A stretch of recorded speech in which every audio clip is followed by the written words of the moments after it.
ইনি হচ্ছেন আমাদের হারাধন বাবু।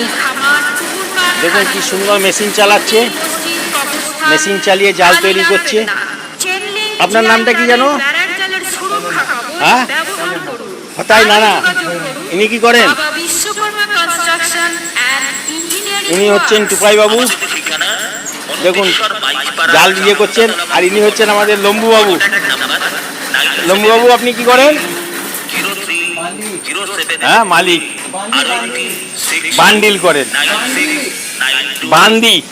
আচ্ছা, সেটা আবার কি জিনিস? দেখুন বলছে উনি নাকি বান্দি, বান্দা নয় বান্দি। দেখুন আমাদের এখানে হচ্ছে তৈরি হচ্ছে জাল। পড়শির সাথে যখনই লাগবে ঝাল, তখনই পড়বে আমাদের মাঝখানে জাল। ভাইয়ে ভাইয়ে লাগলো ঝাল, চলে এলো আমাদের জাল। তাই তো? হ্যাঁ, গরু ঢুকছে, ভেড়া ঢুকছে, জাল দিয়ে ঘেরা হচ্ছে।